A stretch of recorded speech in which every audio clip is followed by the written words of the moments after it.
ನಮಸ್ಕಾರ ಸ್ನೇಹಿತರೆ, ಹನಿ ಹನಿ ಕಹಾನಿ ಚಾನೆಲ್ಗೆ ಸ್ವಾಗತ. ಈಗಿನ ಕತೆ ತರಲೆ ಬಾಲಕ ಬಾಲು ಬುದ್ಧಿ ಕಲಿತ ಕತೆ. ಒಂದೂರಿನಲ್ಲಿ ಬಾಲು ಎಂಬ ಹುಡುಗನಿದ್ದ. ಅವನು ಹುಟ್ಟು ತರಲೆಯಾಗಿದ್ದ. ಯಾವಾಗಲೂ ಏನಾದರೊಂದು ಕೀಟಲೆ ಮಾಡದಿದ್ದರೆ ಅವನಿಗೆ ಸಮಾಧಾನವೇ ಆಗುತ್ತಿರಲಿಲ್ಲ. ಮನೆಯಲ್ಲಿ ಅಪ್ಪ ಅಮ್ಮನ ಮಾತನ್ನೇ ಕೇಳುತ್ತಿರಲಿಲ್ಲ. ಅವರಿಗೂ ಬುದ್ಧಿ ಹೇಳಿ ಹೇಳಿ ಸಾಕಾಗಿ ಹೋಗಿತ್ತು. ಇವತ್ತು ಸರಿ ಹೋಗಬಹುದು, ನಾಳೆ ಸರಿ ಹೋಗಬಹುದು ಎಂದು ಅವರು ಕಾದು ಕಾದು ಸುಸ್ತಾಗಿದ್ದರು. ಅಕ್ಕಪಕ್ಕದವರೆಲ್ಲ ಹುಡುಗು ಬುದ್ಧಿ ದೊಡ್ಡವನಾಗುತ್ತಾ ಸರಿ ಹೋಗುತ್ತಾನೆ ಅಂದುಕೊಳ್ಳುತ್ತಿದ್ದರು. ಬೆಳೆಯುವ ಪೈರು ಮೊಳಕೆಯಲ್ಲೇ ನೋಡು ಅಂತ ಮತ್ತೆ ಕೆಲವರು ಆಡಿಕೊಳ್ಳುತ್ತಿದ್ದರು. ಅವನ ತಂದೆ ತಾಯಿಗಳಿಗೂ ಇವನದೇ ದೊಡ್ಡ ಯೋಚನೆಯಾಗಿತ್ತು. ಸ್ಕೂಲಿನಿಂದ ದಿನ ಏನಾದರೊಂದು ಇವನ ಮೇಲೆ ದೂರು ಇದ್ದದ್ದೇ. ಅವನಿಗೆ ಹೊಡೆದ, ಇವನಿಗೆ ಹೊಡೆದ, ಪುಸ್ತಕ ಹರಿದ ಎಂದು ದೂರುಗಳು ಬರುತ್ತಲೇ ಇದ್ದವು. ಇಷ್ಟೆಲ್ಲ ತರಲೆ ಮಾಡುತ್ತಿದ್ದರೂ ಓದುವುದರಲ್ಲಿ ಮುಂದಿದ್ದ. ಆತನ ಅಪ್ಪ ಅಮ್ಮನಿಗೆ ಇವನದೇ ದೊಡ್ಡ ಯೋಚನೆಯಾಗಿತ್ತು.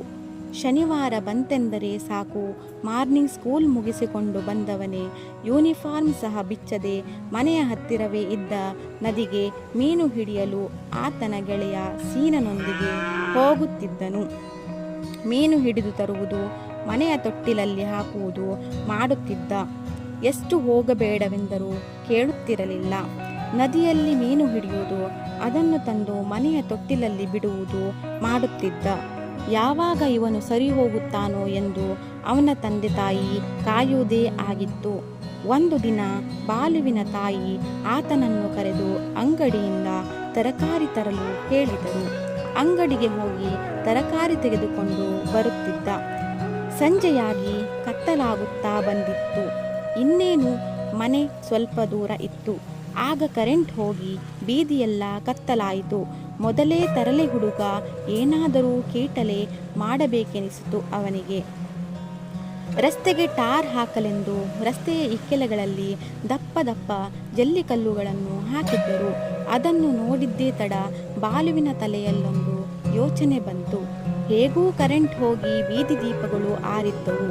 ರಸ್ತೆಯ ಎರಡು ಬದಿಯಲ್ಲೂ ಬರೀ ಹೆಂಚಿನ ಮನೆಗಳೇ.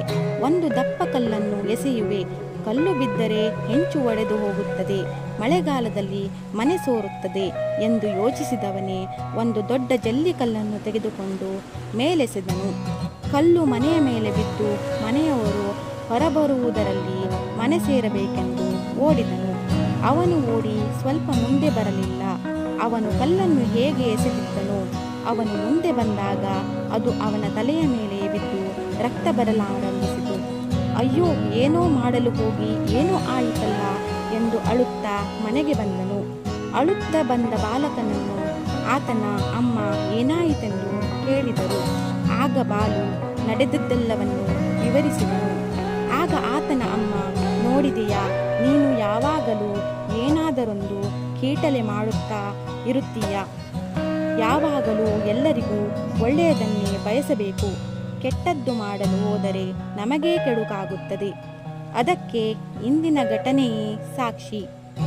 ಇನ್ನು ಮೇಲೆ ಹೀಗೆಲ್ಲ ಮಾಡಬೇಡ. ಎಲ್ಲರಿಂದ ಒಳ್ಳೆಯ ಹುಡುಗ ಅನ್ನಿಸಿಕೊಳ್ಳಬೇಕೆಂದರು. ಬಾಲುವಿಗೆ ತನ್ನ ತಪ್ಪಿನ ಅರಿವಾಗಿತ್ತು.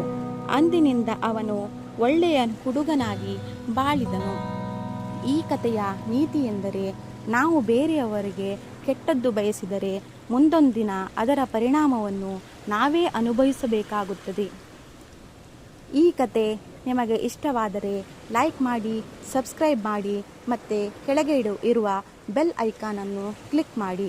ಧನ್ಯವಾದಗಳು.